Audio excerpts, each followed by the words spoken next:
It's a beautiful new day and welcome Green Chatters to the Green Living Chat podcast. My name is David Ewusi-Mensah and I'm super excited to bring you a new episode today where we are looking at sustainability in the corporate world with my guest, Michael Ofosuhene Wise.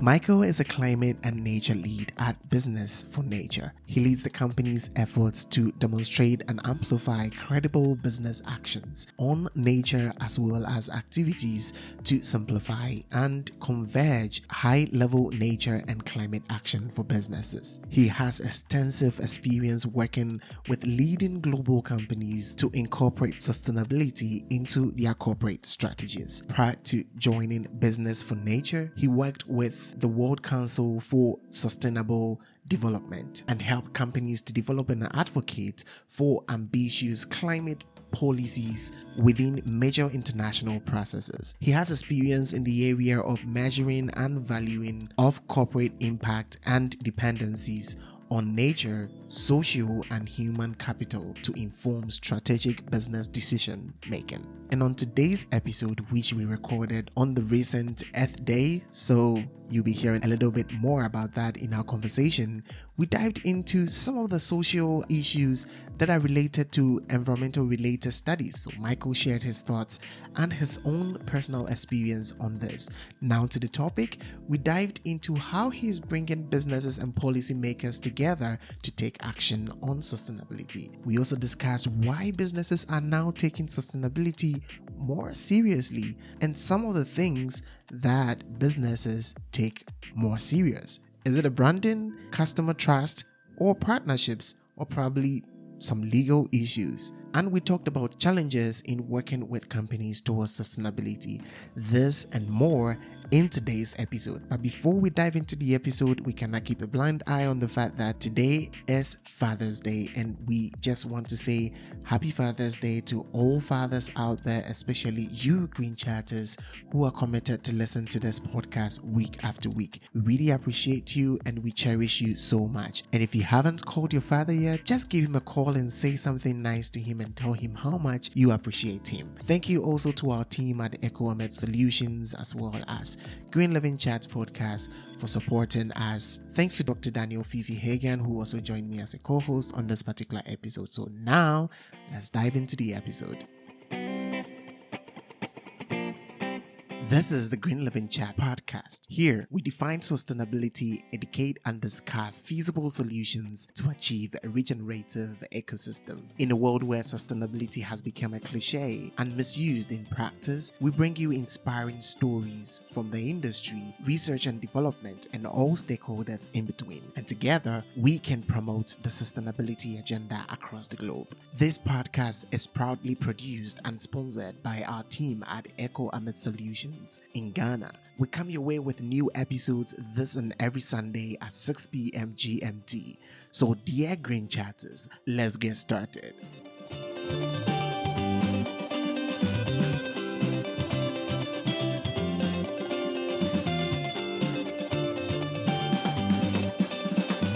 Hello, Michael. Thank you so much for joining us today on the Green Living Chat podcast. Super excited to have you here, and you have no idea how excited we are to have you on the podcast. So, yeah, welcome. Thank you very much, David and Daniel. It's also a pleasure to be on this podcast. It's really exciting, especially doing this on Earth Day. I think that's a really important milestone where obviously we're remembering the environment, we're thinking about the environment, also our impacts and, how the environment needs to be protected moving forward. So I think this is a really great day to be having these kinds of conversations. And I'm looking forward to a really interesting conversation with you guys. Wow, this is fun. You already pimped out for the Earth Day. We actually didn't realize that we chose this day to record, but I think it's such a perfect day to record. Unfortunately, this episode might be uploaded like months after that, but it's still exciting to do this. I would like to even go a little bit further. What is your whole idea about a theme for this year? And you work within this space. And of course, I think there's a lot that we have to pay attention to When I woke up this morning, I actually saw this post on LinkedIn. Was talking about, I mean, what is there to celebrate? Is it just a celebration for you, or you think it's something remarkable that has an impact on policymakers and, environmental educators, environmental engineers, and all people working within the space, and even for the everyday person who has no idea what this is? Yeah, thank you for that question. I think Earth Day is growing to be an increasingly important day in the annual calendar, right? I think since it started on April 22nd in 1970, the idea was really to have a specific day where we remember the environment and what it provides to us. We depend on the environment for food, for the air that we breathe, for the infrastructure that we develop for building our cities. And there's so many things that the environment provides to us that we take for granted, right? So I think having a specific day to just take stock and be grateful for all these things that we take from the environment and really use to thrive as a human species, I think is very important. And that level of importance is only going to grow, especially in this context where we know that climate change, nature loss are growing, and the impacts on our environment is also getting to a very deleterious level. So all of that framing, I think it's very, very important for us to, think about this EST theme, which talks about investing in the environment, right? This is the time that we need to start taking concrete action to protect our environment, because that's, the source of life. That's what our entire economy is based on. So I think, the Earth Day is definitely one of those days that we need to continue cherishing, and the importance is only going to grow as the years go. Yeah. Since we have you on such a special day, I'm sure we'll end the podcast with probably your special message to everyone concerning this from probably the office where you are sitting. Daniel is someone who works from the sky. Do you have any thoughts on Earth Day and even what Michael is sharing? Yeah, it's a very good day to be having this conversation. Also, coincidentally, I actually submitted a paper today about climate change and global warming. So I'm very happy, and I hope that the editor picks up on on the coincidence. And because in that paper I discussed some of the ways that natural processes inhibit or create a resilience of the planet to global warming. And so it's definitely right in the theme, and I think that it's very interesting that we choose one day to remember the Earth, because it's the Earth where we live every day, and definitely something that shouldn't be a day that we remember, but a day that sort of continues to remind us of the continual importance of the Earth, not just for a day, but for the rest of the year. Hopefully that we are able to invest every day and not just one day into protecting our Earth. And it's I was just thinking when Michael said the statement to protect the Earth, I was saying, interestingly, what are we protecting the Earth from? And it looks like we are protecting the Earth from ourselves. So we are the judge, we are the executioner, we are the prosecutor, and we are also the, I don't know. Yeah. That's a really interesting take, Daniel. Yes. It's conversation that we have all the time as well, around when we talk about protecting the environment and protecting the Earth.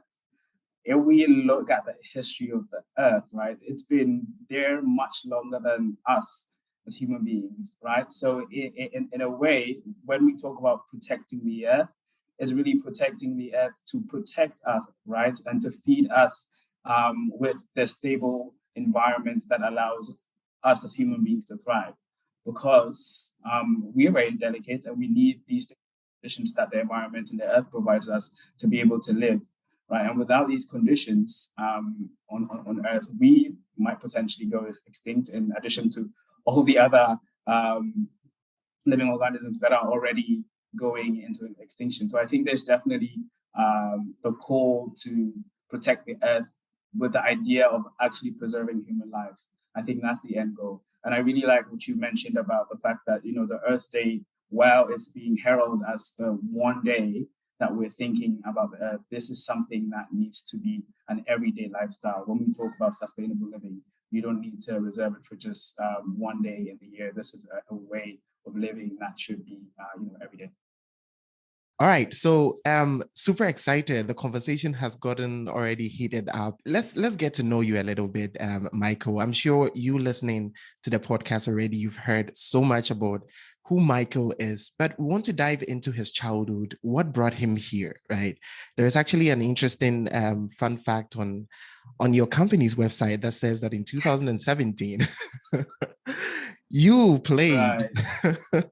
In a football club or something. I think maybe you can throw a little bit more light about it. You're a big guy. You work with so many big industries. And for sure, I don't know, I think you have practically introduced yourself several times.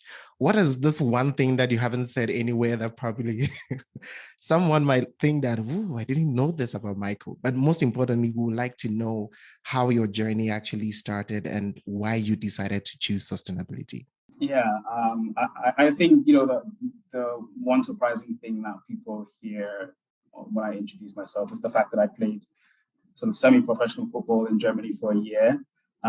But just to take you back, I'm actually Ghanaian German, and there's a story to both.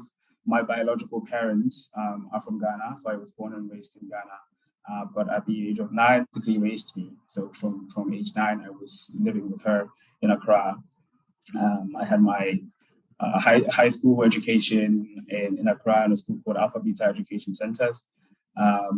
After which I took a gap year, and that's when I played football for a year. So after my IGCSEs, O and A levels, I decided I wanted to do something different because I was very much into sports, music, and arts as a young teenager growing up, and I wanted to just explore those other interests. Right, so I moved to Germany with my brother for a year, and I played football. But then after the year, I decided that I think the journey to professional football was going to be a long one. I ended up coming back to Ghana to go to Kwame Nkrumah University of Science and Technology, KNUST, where I started, studying environmental science. So that's really where the roots of my career path were born. But it's something that I also, was sort of indoctrinated in by my German stepmother, who is very much in touch with nature. I remember as a child, without even understanding the implications, we were recycling our waste at home. We had a composting station at the back of the house where she made us, separate our waste. We were giving the glasses to the security man to sell to, the local traders, and these aspects of sustainable living that we were all, trained with as children. So even without actually understanding the implications of that on the environment, we just had that habit of, growing up in that nature. So I think that's something that was taught to me at a really young age and made the trajectory in, environment and, environmental policy even more easier.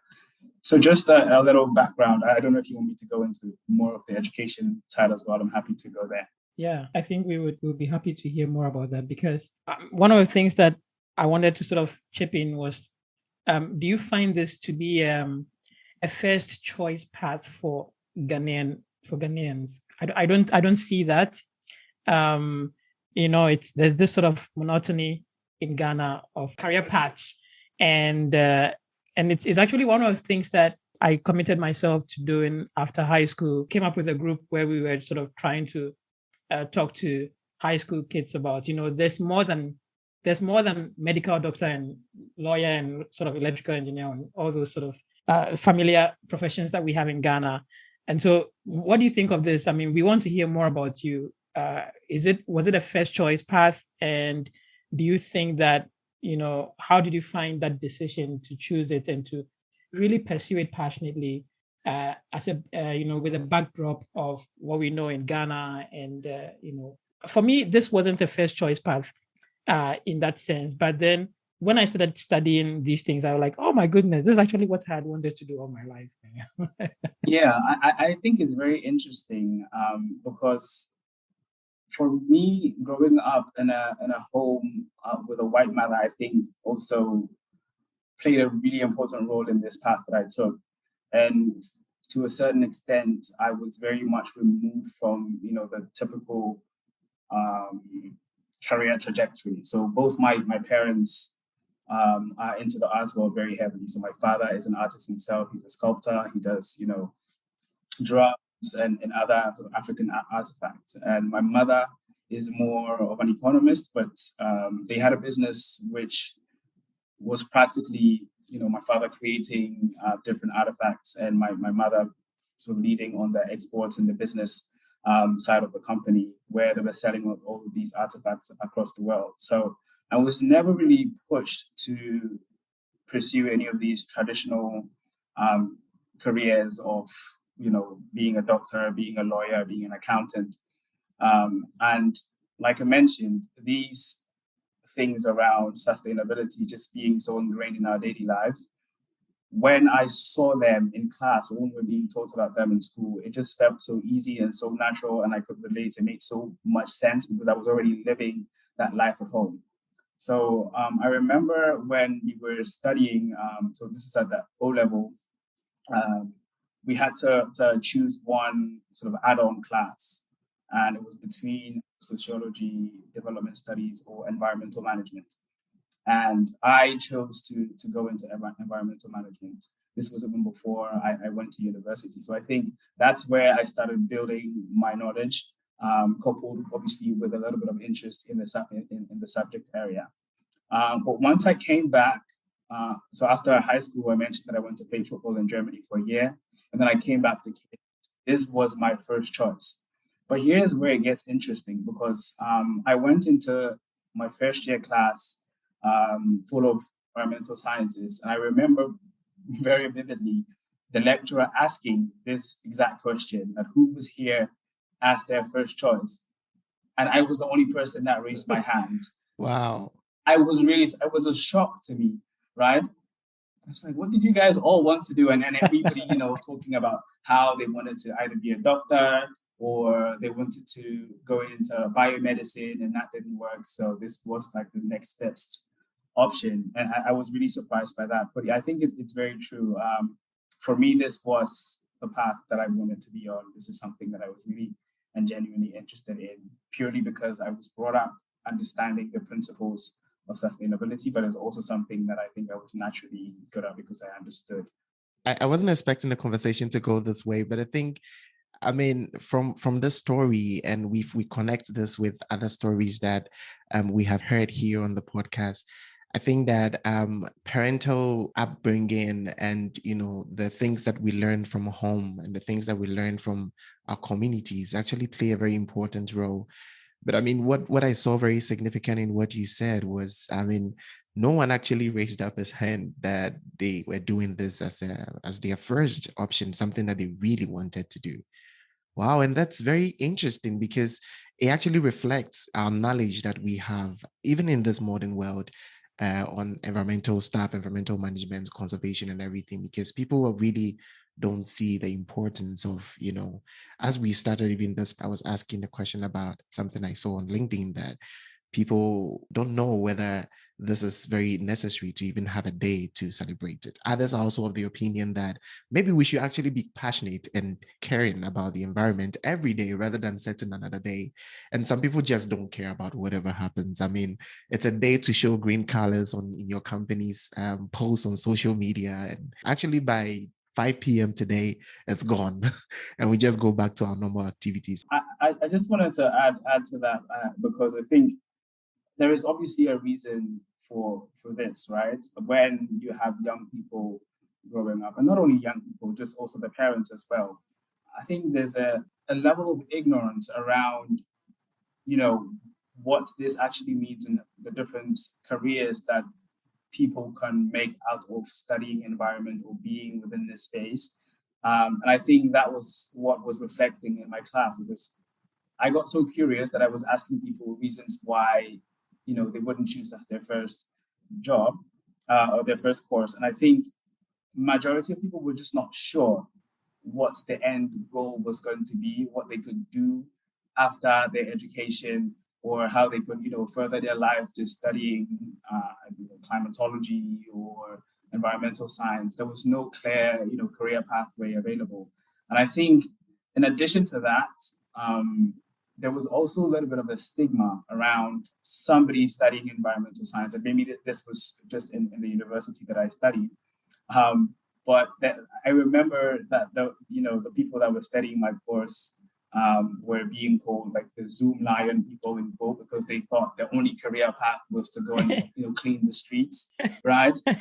So obviously that's not something that people would want to affiliate with.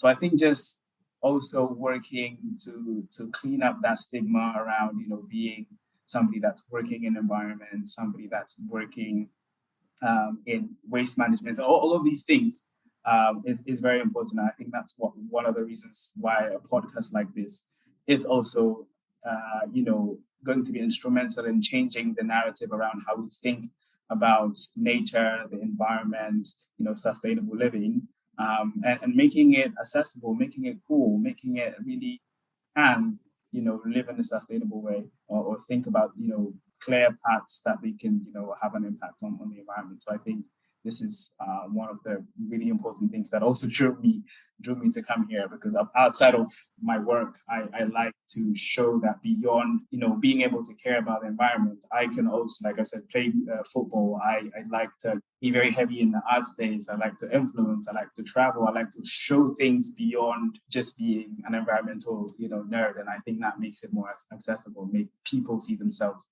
in this space as well. Yeah, wonderful story. What a lot of people don't know is that there was a research that was done by the Global Future Studies and Research about the 15 challenging global problems. And the first one was sustainable development and climate change. That's the very first one. And then clean water, population and resources. And then you find sort of like health sciences in number 8.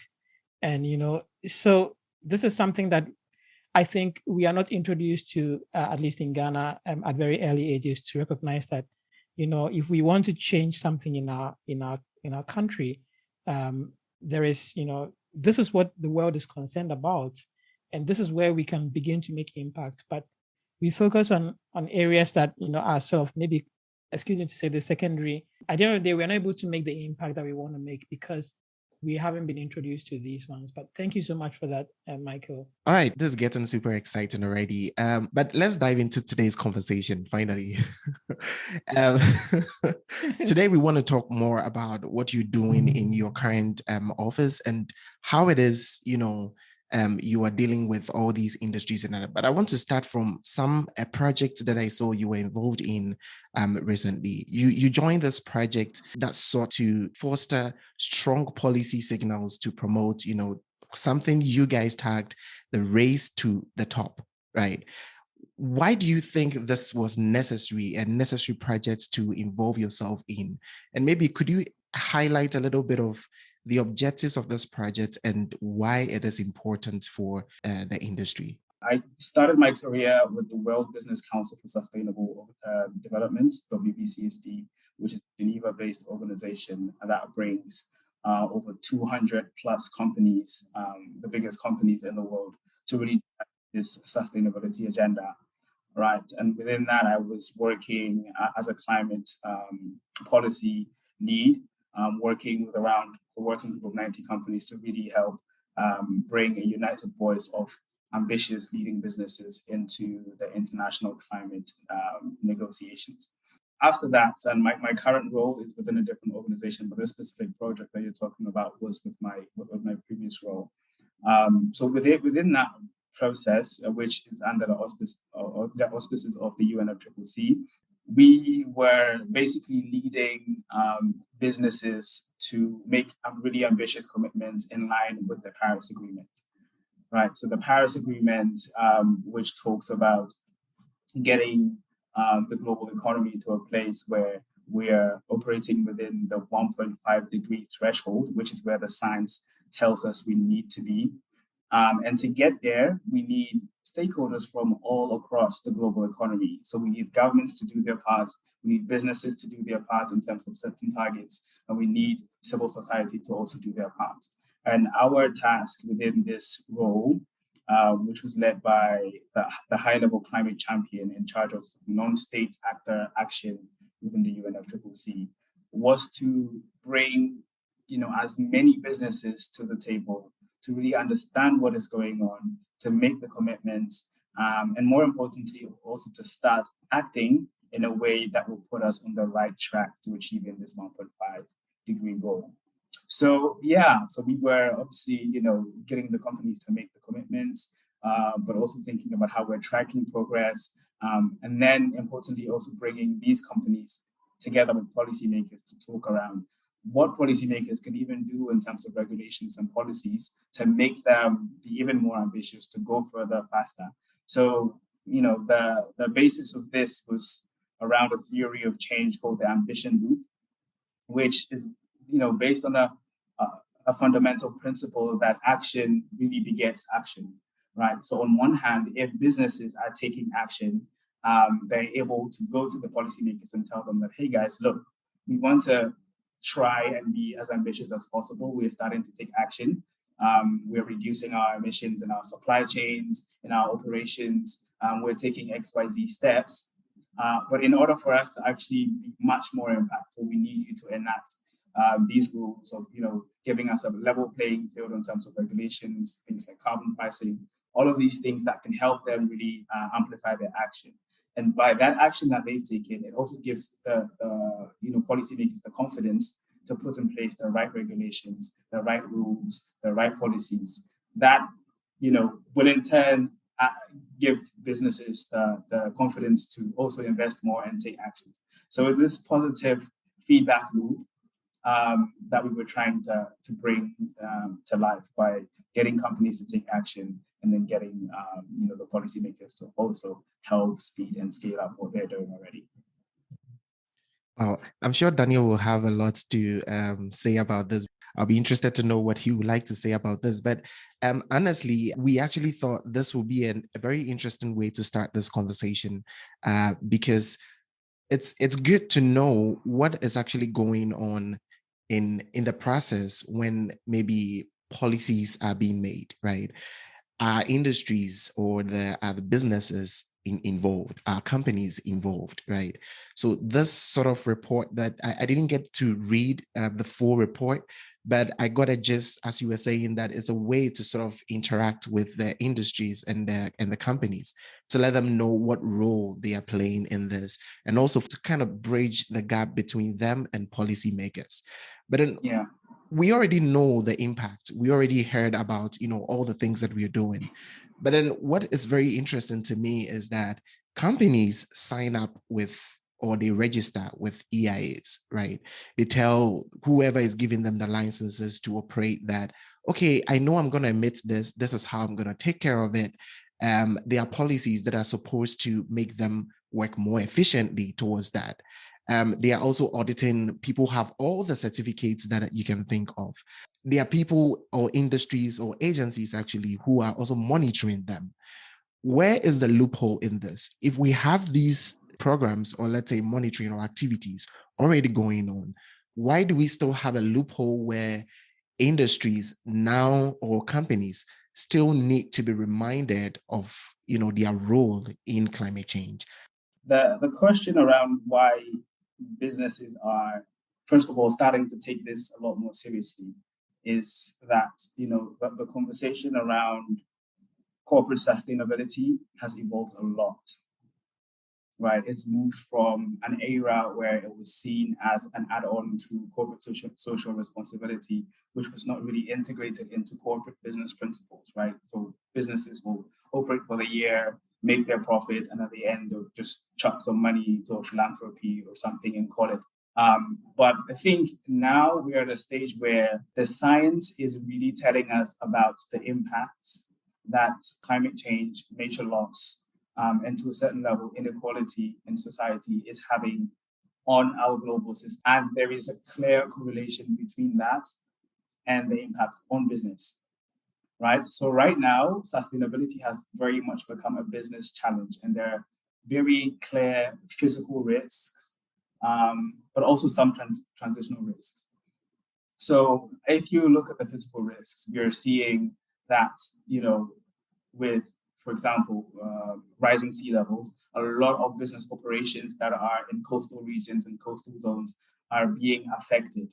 And leading businesses are realizing that, no, we need to start taking matters into our own hands if we want to protect our operations, our assets that are in these vulnerable regions. It's not only high-level sea rises, but you have places or operations in places where climate change is causing an increase in water droughts that companies will need for production, etc. So they're really seeing some of these physical risks affecting their business operation and ultimately affecting profit. So it makes sense for them to take these things seriously, not because of only the regulations and the authorities, but to ultimately to be able to please their shareholders, right? Then you have the transitional risks, which are also increasingly growing of significance, right? So one is, for example, reputational risk. You have companies that are increasingly trying to make sure that their branding, how they're perceived in society, is that they're progressive, forward-thinking, supporting the environment. And that is a lot of social currency for businesses right now. How you're perceived within the consumer market is very important. And I think that's making the interests for companies to engage in these activities and policies very seriously. And then I think things like being able to recruit essential talent within these big operations. There was a research that was launched, I think, 2 years ago, talking about, the millennial job market and how these employees going into the job market want to work for purpose-driven companies, right?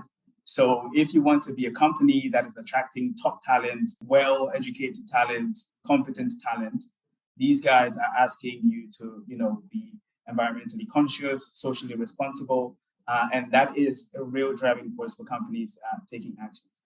And I think the last thing that I'll end with is around legal issues. We are also seeing the number of, court cases and legal issues that companies dealing with, particularly around climate, growing at a very interesting rate. And most of them are related to environment, climate change, or nature. Very recently, Shell, the global oil and gas company, was taken to court in Switzerland because of their latest sort of net zero transition plan, which is not aligned with the government of the Netherlands. They are currently in court trying to get out of this. And it's not only Shell, there are so many other organizations that are going through such legal issues. So this is not only an issue that companies are having to deal with on the side, it's very much integral and it's affecting business, it's affecting the double line, the profit margins, it's affecting their bottom line. So I think that's really what's driving a lot of the interest in engaging and taking action, but also trying to speak to the policymakers to create the level playing field.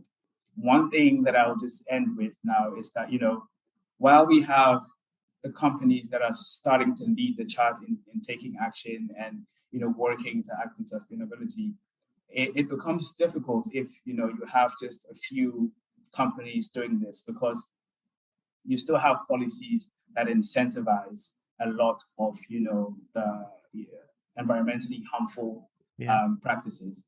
And without regulation to really incentivize in the reverse order, you have these companies that are, taking the initiative to be to be environmentally sustainable, being on the losing end, right? Because if you are spending, a lot of your potential profits in, for example, renewables, which are increasingly,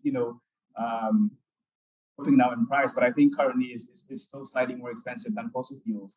And the fact that fossil fuels in most countries are still heavily subsidized by the government, that puts you at a disadvantage, right? Why should I spend so much money in, investing in renewables when my peers who are in the same market with me, competing for the same market, for the same customers, are benefiting from, subsidies that are being given by the government. So I think that's also what makes it difficult. But the business case is increasingly becoming clear, and I think that's the trajectory that businesses are going towards. You touched on really, really serious matters. Daniel, I don't know if you have any. I'm sure you you have so many things going on up in your head.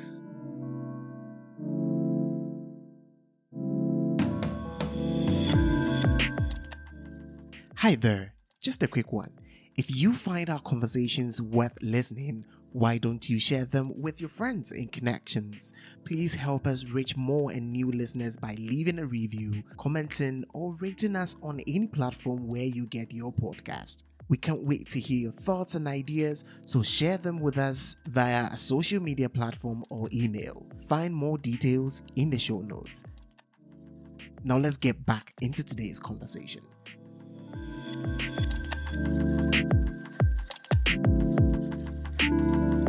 Yeah, I'm just trying to filter what needs to come out.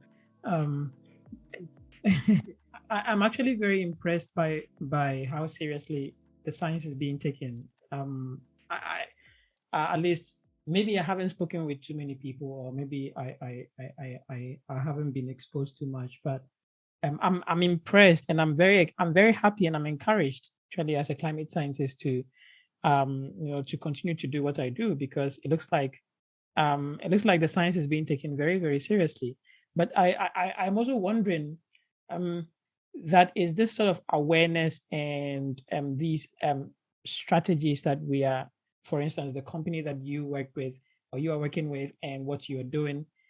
I'm jumping to a question that we are to ask later, because I think it will fit here, in the sense that, is this something that you find everywhere? And for instance, is it the same awareness that is being propagated, or that is being sort of publicized in a place like Nigeria or Ghana? Or what is the gap between how Switzerland is taking this seriously and how Ghana is taking it seriously? And I want to know sort of where the gap is, because I'm sure that all the governments would be aware. I mean, the COP is something that at least makes us know that all governments are aware of this, but are all governments treating it in a similar way? And in that case, would that make it more difficult for you to do your work in, say, a developing or underdeveloped country, compared to how you do your work in a developed country?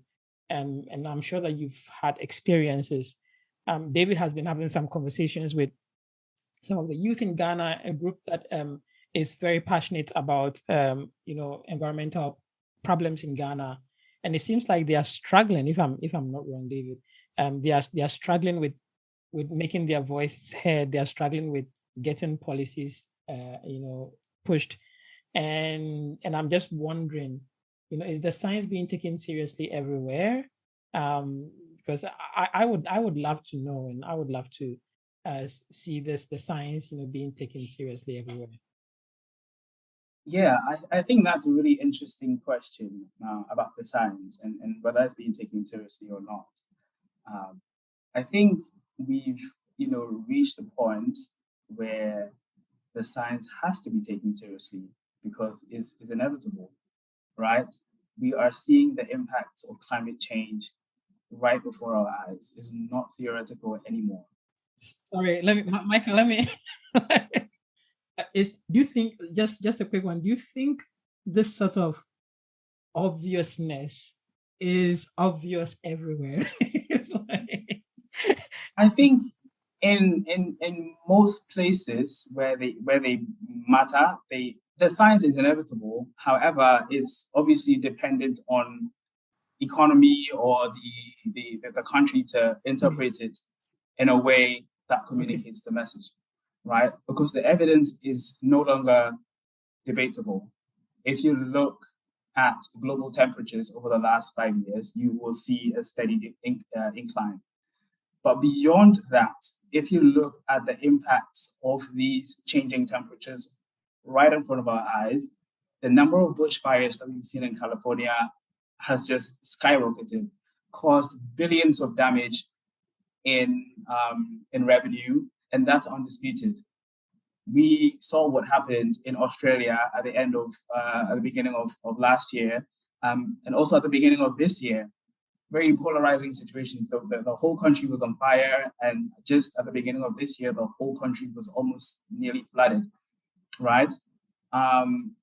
Let's bring it back to the African continent as well. I think in 2019 we were in Africa for Africa Climate Week, where Cyclone Idai in Mozambique and in the surrounding countries all were experiencing very, very, devastating, situations. You would see the videos of the flooding, of the impacts that it was having on people. And I think the issue is that none of this is new, but I think the frequency with which they're happening now is just something that you can't deny. I mean, you can deny, but it doesn't change the fact that it's happening, right? So any discerning government is having to take the science seriously. Even if you're not ready to act, you need to acknowledge that, wow, okay, let's look at what the science is saying, and then we can decide how, we decide to tackle it in our respective countries. So I think that's really the baseline for us. And a lot of the work that we do is dependent and driven by the science. But when it comes to the seriousness with which action is taken, I think that's where you have the disparities, right? But within that, I also always, caution, because I think we're very quick to dismiss the global South and African countries when it comes to taking action. Within the UNFCCC, there is this principle of CBDR, which means common but differentiated responsibilities, right? We know that we are in this global crisis because of the different sort of inputs of CO2 into the global economy, which was mostly driven by the Industrial Revolution, primarily led by the global North, right? So I think when we're respecting this principle, there is the onus on, those leading countries to really lead the charge as well. And that's not to say that we shouldn't put any pressure, but I think we need to put their actions in context for what they need to do. Africa contributes 4% to global climate emissions, right? So if we transform our entire African economy, we are only going to reduce that 4% that we contribute, right? So the potential for impact is not comparable to China or the US or Russia or the entire EU, right? Who has, I think China has 21, the US has like 16, the EU somewhere around 8. These are the big areas or pockets where there is real potential for impact, which will affect the global economy. So I think there's also that nuance. And then when you look at, the impacts, we know that the impacts affect the global South more. So when we also talk about climate action within those contexts, I think there's sometimes a lot of focus on mitigation, reducing, emissions in the global South, when that's not really the challenge for us to solve. Like, we can put solar panels all across Africa, and that won't solve the impacts that climate change is having on us, because we need climate resilience infrastructure. I think our angle to climate change should really be preserving our vulnerable economies, right? And I think that's where the conversation really needs to go, in our action, and where we need to really strive is, how do we structure our economy to make sure that we have the most climate resilient roads, hospitals, schools. When the winds come in crazy fashions, we need to build in a way that they withstand those heavy winds, and make sure that, the vulnerable people in society are protected against the impacts, because the impacts are already here. So I think when we talk about climate action and, what needs to be done in different economies, there is that lens that we need to put on. There's so much to feedback on, and I'm so happy. There are some points that you are making, for instance, the differences between how emissions are playing out over the globe. It's not homogeneous. And in the paper that I was talking about, which I just submitted, it's really interesting that, you have most of the emissions from the northern hemisphere, and then the southern hemisphere is like bearing the whole, it's bearing the weight of it. And it was quite a surprise to me, even to the point that one of the reviewers was even sort of saying, "Really, are you sure?" It was right. But it was clear, and I'm happy that you are sort of, making that point, even from your perspective as well. So thank you for adding this. And I guess what I wanted to also know was that, what are some of the challenges that you face when you deal with these issues in different regions, what are some of the factors that you consider? For instance, if you are talking to a company in Nigeria or Ghana and then talking to a company in the Switzerland, how different is the experience? I think I'll need to caveat that question a little bit because currently my work with the Business for Nature Coalition really focuses on working with global organizations, right? So in most cases, I'm not working with SMEs or smaller, companies who sometimes do not even have the resources or the teams to really look into these issues. So it might not be the most accurate reflections, but what happens is that, you do speak to companies like the Unilevers, the Nestle's, Olams, who are global operations, and they do have, arms and operations in the global south as well. And usually their perspectives are quite different from speaking to a company that's only operating in Nigeria or in Ghana. But speaking about challenges that, we face with businesses, I mentioned earlier that, the business case for action is becoming clear, but it's not all the way clear yet, right? So ultimately, businesses are structured to serve their shareholders, and CEOs have that what they call the fiduciary duty to always act in the best interest of their shareholders and profits. But the biggest challenge we have is really making that tangible case that taking action on climate, on nature, or inequality can directly lead to profits, or to build that business case and making it really clear why the business should invest in climate, should invest in nature, should assess their impact and dependencies. Because all these things are very resource intensive, right? So you need to make sure that from a business perspective, the company sees true value in taking that step. And that's where there's a lot of convincing, but also a lot of research to make sure that we have the right messaging for companies. And it's not the same in one jurisdiction versus the other, right? I think for companies who already understand their dependency on nature or on climate for their business to thrive, it's much more easier. But then you have companies who are now at the beginning of their sustainability journey, and they need a lot more convincing to understand.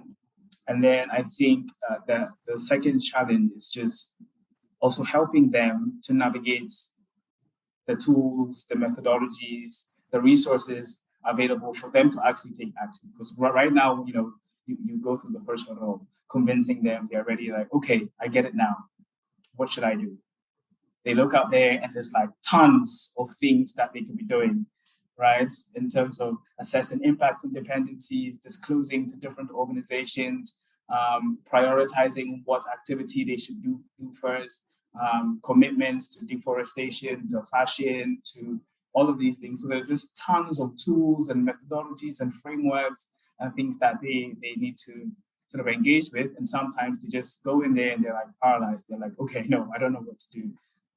And one of the biggest things that we're working on also at Business for Nature is trying to bring a lot of these organizations that are developing the tools, methodologies, and frameworks together to simplify and clarify, some of these processes that businesses will have to engage with, so that, once they're ready to take action, there is a consistent, concise, a unified sort of pathway for them to engage.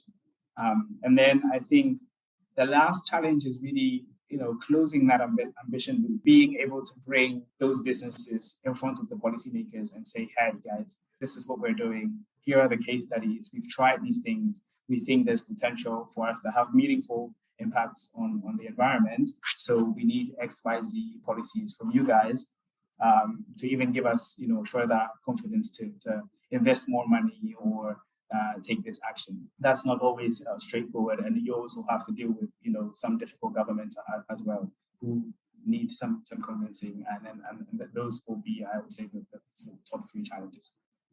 That's actually the last one was very, very important. I recently did an interview with another person on this podcast. His name is Isaac Stoddard. He's in Sweden. He recently published a paper called 3 Decades of Climate Mitigation. Why haven't we bent the global emissions curve? And it was it was a very interesting discussion, because we realized that since the IPCC started working, since the first publication, and the UFCCC, started doing all these things, the Kyoto protocols, the Paris Agreement, we have actually emitted more. So it's like, well, what's happening? And I think the COVID has taught us a lot of lessons that we can actually do without a lot of things. And I hope that we are learning lessons from that. But I hope so too. I hope so too. Yeah. I think COVID was a very interesting litmus test for what can happen if we get rid of, a lot of these things that we think we need. Yeah. Right. Yeah. But I mean, right after COVID, we also saw the trends, obviously, coming back, travel starting, flights all over, and global emissions immediately starting to skyrocket again. So I'm not sure if we are at the space where we can confidently say we've learned our lessons. But I think from a climate policy space, we were in Glasgow for COP26, and I think the momentum that we're seeing is really encouraging. However, the momentum is one thing. We need to see the concrete action, right? The curve really needs to come down at some point. IPCC just released their latest report on climate change and mitigation, I think last 2 weeks. The ARC. 2 weeks ago. And the message, the headline that I was seeing from all of these, reporting news outlets was that the time is now or never, really. It's like we need to bring down the curve now. We need that deep decarbonization across all economies, across heavy industries, across transport, across our own lifestyles. And it's so cross-cutting that we need to do that now. Otherwise, our chances of getting to 1.5 is so slim that we might not be able to reach where we need to get to. I'm surprised the community is still very optimistic. I'm actually not very. We have to be. It's very frightening. I'll tell you, I was speaking to my mother one day, and I think this was one of the days where I was not feeling my most optimistic self. Just feeling like I'm in a safe space at home with my mother, and I can, tell her how bad things are going. And I could see the sense of disappointment on her face, and just how worried she was. And then I think I quickly realized that we are in a position where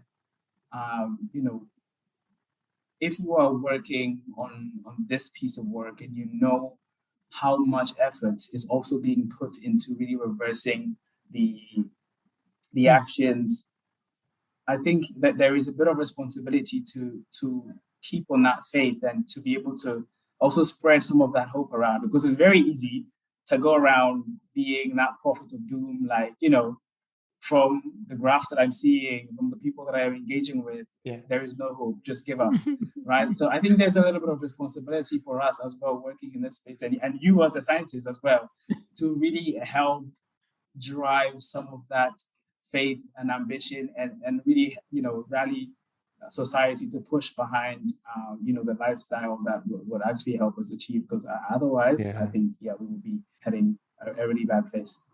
Super exciting conversation already. We are still here with Michael Ofosuhene Wise, and it's been a very exciting conversation already. You've dived into so many things, and I think I'm really going to regret after when we are doing the post-production of this that I didn't follow up. No problem. We can do a part two. But I didn't follow up on so many things. But I think there's a lot to digest out of the conversation we have had today. One thing that is super exciting for me is I think everyone listening to this episode will probably pick up a piece from this, because there are this group of people who are pointing hands on their industries, companies, businesses. Change your ways, do this. And it's really exciting, and okay, not necessarily exciting, but it's really eye-opening to hear from you working with these organizations to say that, okay, well, sometimes they understand that I have to do this. I know the impact that I'm making, but what should I do? There's so many tools out there that I could probably use, but which of them is making a more significant impact? Which of them will work for me? And so there are a group of people who are sort of, helping them to sort of bridge this gap. And that is super important, the job that you're doing to help all these industries. It's good to know from the other side what is happening. Of course, there is this giant called the greenwashing, where other industries and other businesses are also sort of using, like I said earlier, the color green to sort of prove that maybe they are being sustainable, or probably they are contributing to this, but it's actually not. I actually wanted to, I think you've touched so many things. We've talked about some of the challenges that are with the businesses, but there are two main things that we haven't maybe touched yet. You've also talked a little bit about your position, and you are currently the climate and nature manager for Business for Nature, right? How is it to be in that particular position, and is it fulfilling to be in this particular environment working with these people? All right. So I think my work has evolved a lot from just the title, right? So when you hear climate and nature manager, my role, it was supposed to basically work with the group of businesses that we work with to make sure that we're tackling sustainability in a very holistic way, right? I think currently, if you were to ask me, I would say that the world is facing three big challenges, which is climate change, nature loss, and social inequality. And there are a lot of challenges that fit into all of these three sort of categories. So my work is to ensure that when we're speaking about sustainability, when we're talking about action on sustainability, and when we're speaking to policymakers on sustainability, we do that through these integrated lenses. We know that we live in a very complex system, right? And history has taught us that we have actually been working in a bit of a siloed approach, right? So starting from the Rio Convention, we have the UNFCCC looking at climate. We have the UN Convention on Biological Diversity looking at nature and biodiversity. We also have one on desertification, which is perhaps not the most talked about convention. But my work really is to make sure that when we're speaking about sustainability, we're not talking in silos any longer. We're talking about the interlinkages between climate, the impacts that have on nature, and how that ultimately affects people and inequality.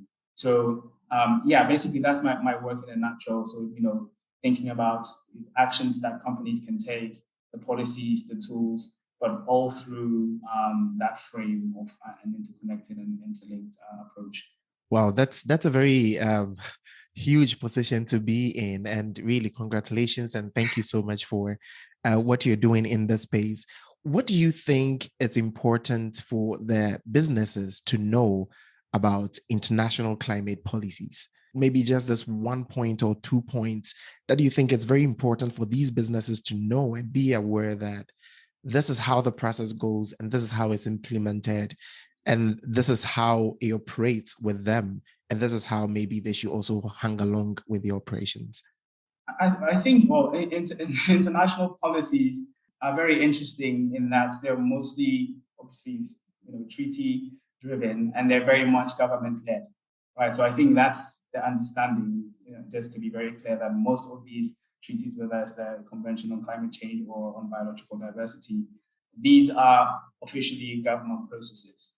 But within these frameworks, there is scope for business organizations and businesses to act as observers, but also beyond just observing the process and having a real-time sense of where the policy directions are going.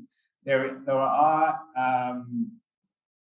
opportunities and avenues for businesses to have their voice heard and to have sort of their priorities also considered. I think what will be revealing to a lot of businesses is the fact that there is room for businesses to have their voice heard in these processes, right? And I think the one caution that I will also mention related to a point that you made earlier around greenwashing. I think it's a very slippery slope to try and thread. It's a really thin line if you're working at this intersection of private sector and policy. Because yes, there are some business voices in there that are looking to maintain the status quo. And I think that's it's very important that we make sure that the voices that are being given the platform to really help shape policy are the ones that are not in any way lowering the level of ambition. And that's what we try to do.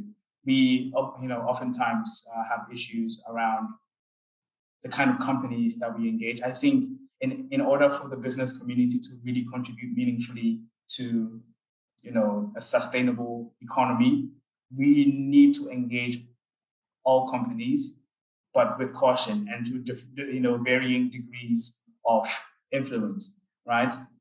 So if you want to really affect the impact of business on climate, you need to engage with the oil and gas companies, the shells, but perhaps you don't start with them in the policy space. You need to work with them to see how best they can transform their business models, they transform their business operations, right? And then bring them into a space where they can advocate for policies that would even help them change more, right?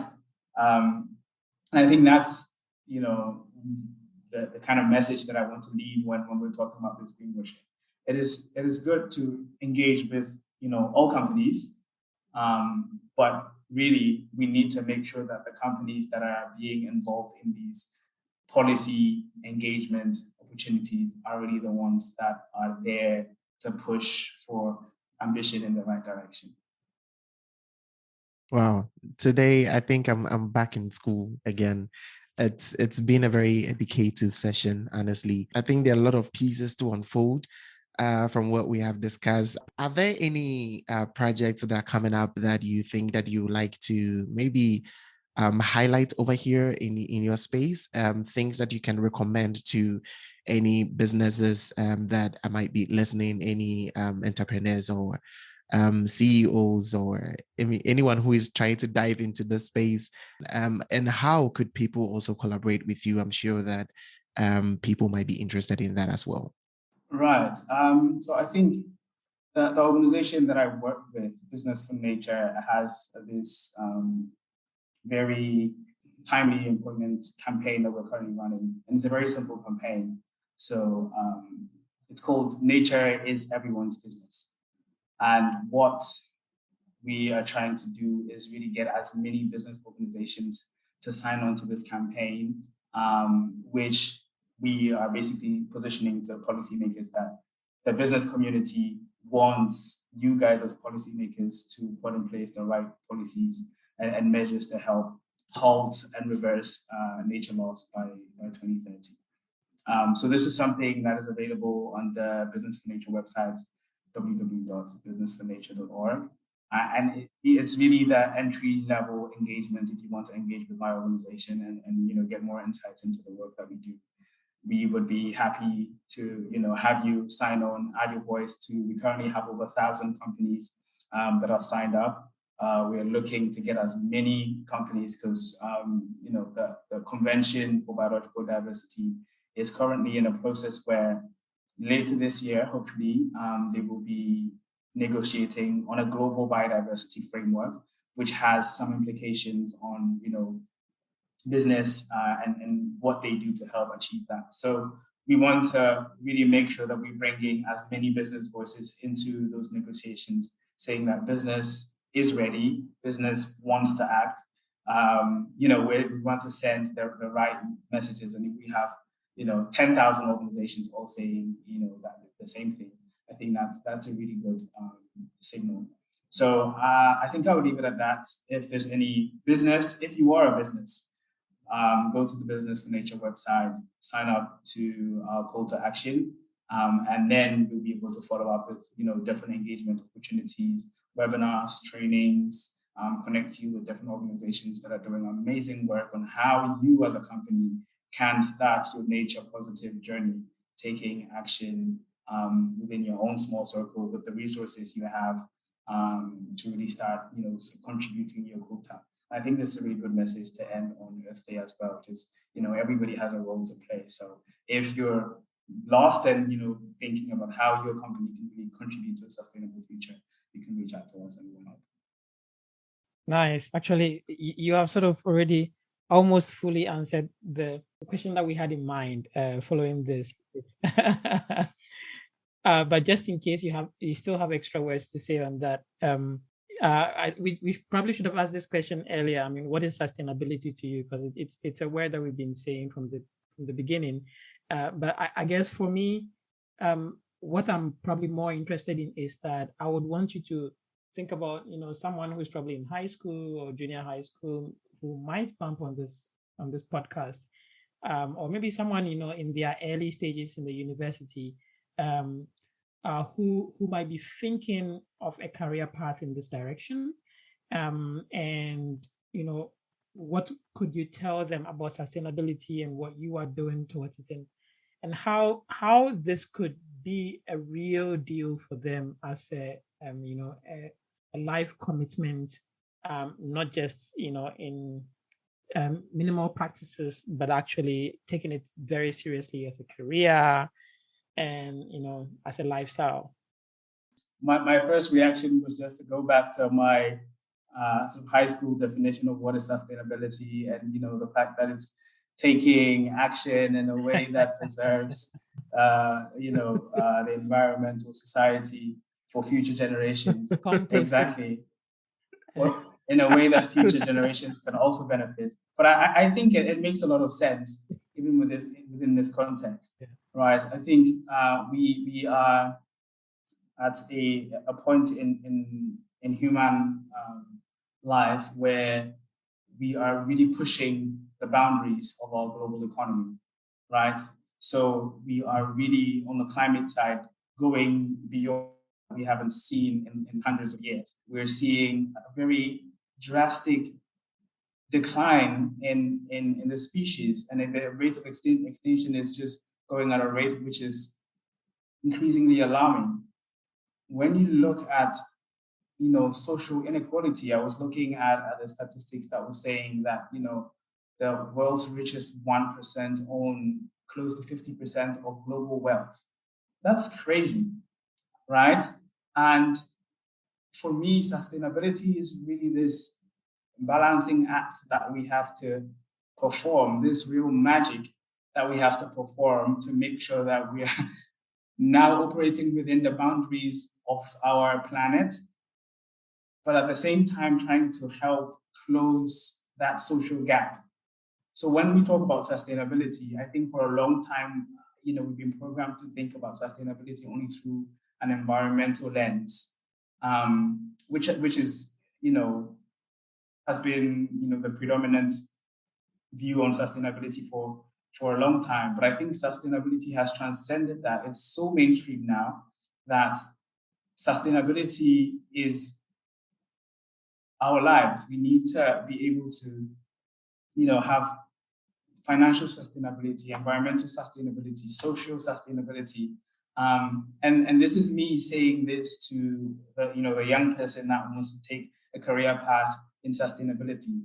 You actually don't have to take a path in sustainability because it's not on the peripherals again. It's embedded in the global economy. Like you can be a chief risk officer at a company and still operate with the principles of sustainability. You can be a communications director and still operate with the principles of sustainability. We don't need sustainability to be a sideshow anymore. We need to make sure that it's really integrated into our economy, and that's the only way that we can operate within this world's boundaries. And that's David's vision. Yeah, you have just summed up David's vision. Awesome. I really just love this. I think you honestly don't help with how you're putting your answers, because they just bring more ideas. And I don't know, thank you so much, really. And I mean, I don't know what to say. Thank you so much for coming and for sharing your ideas with us. We really, really cherish every minute of this conversation. And I'm sure we are just going to dive into it again. And for sure, I know that those who are going to listen are definitely going to be equipped and also be encouraged about all the conversations that we've had. Definitely, all details and references will be in the show notes for sure for you to just take a peep and dive into all these issues again. But before we let Michael go, we have talked about climate action. We have talked about involving the industries. We've talked about sustainability and what it means. We've talked about your position, business for nature. And we've talked about so many things, the policies and how it goes and everything. It's a very huge space, but I would like you to pinpoint just one area. And if you would like to make a very significant change in the industry, about how these businesses are being involved, or probably how the policies are being made, or probably our responses to it. I don't know which area you like to choose, but if you have the chance to make a change in the industry, what one thing would you change? I think I would like to meet companies where they are. And in most cases, that's really at the beginning, which is getting them to understand their impacts on the environment, but not only that, perhaps even more importantly, their dependency on nature, climate, and people. And I think that education piece is very important because it's almost like a light switch moment when you see a company understand how impactful their business operation is on these three elements: climate, nature, and people, and how they also depend on these three elements. So I think just being able to educate as many companies to really understand this could really spark that revolution where they go through the process, because it becomes so clear. You have no idea how many companies that we speak to and they're not sure how they impact the environment, and you are an oil and gas company, and you are a chemical company, but once they see that, they have that realization, and they actually look down the horizon in terms of where things are going, they start to think about diversifying, thinking about making sure that their business is also around in 50 years, right? A classic example, maybe not to name drop, we would have recently saw that many of these oil and gas companies are starting to rebrand. Shell, Total is now called Total Energies. It's not only known for oil and gas, so they're starting to expand their oil renewable portfolio, and starting to see how best they can transition to fit the energy demands of the future. But this is only possible because they understand, or they're starting to understand, their impacts, but also the dependencies on the environment. Yeah, super excited that we actually ended this on education and importance of it. I think recently that happened in the UK about the youth organization, protesting and doing all that. Some were arrested, and people are giving and connecting, reflecting this to the recent movie. Don't Look Up, and because of that interview that happened, so it's really exciting because, funny enough, on that particular interview, you realized those interviewing were practically on a different page than the activists. And I know for sure that people are thinking about their jobs. I mean, there's not a conversation for today, but it just came to mind because of the importance of how you highlighted the importance of education, because companies come in and they practically do not know their impact. That is very, for me, if I hear that, it's very strange to me, because I think every company, I mean, when they're going to start, they think about how they're going to make money, how it's important for them to get back the money they're investing in. But surprisingly, it's not a priority for them to know that they are actually emitting, or they have an impact on the environment. And it's interesting. We had a conversation with one of the biggest rice farmers in Ghana. And he highlighted that one of the things that they are trying to do now is to just put a sentence, just one phrase on their packaging to tell people that don't waste food, right? And that was very exciting thing for me because I think it's going to make a lot of impact because people see the packaging, and I think we see packages, we don't actually read into it that much, but it actually gets into our subconscious and it will slowly descend into people, and it's a sort of education for people. And I'm sure you have lots of strategies that you're showing the industries. But on that note, really, thank you so much for making time for this. Daniel, I don't know if you have any follow-up, but Michael, do you have anyone to say hi to or give some shout outs to, especially today on Ed Day? Though we'll be releasing this soon, I think it won't be too bad to give some shout outs. No, thank you guys so much. I think this has been a really interesting conversation as well. In terms of shouts outs, I think there are just so many people that I would like to give a shout out to that I don't want to start a long list.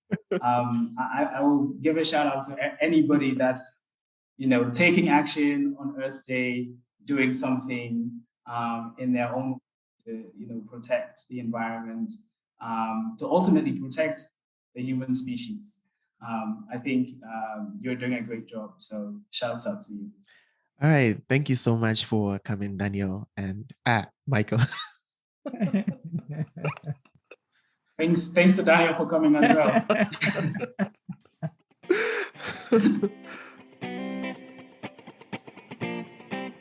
Hey there.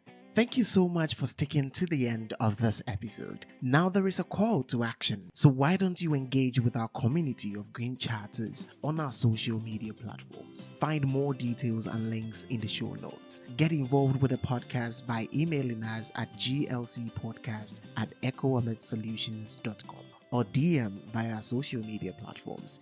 We cannot do the same things expecting different results. The urgency of climate change demands actions now and not in 2050. So, dear Green Chatters, see you on the next episode, and remember, live green.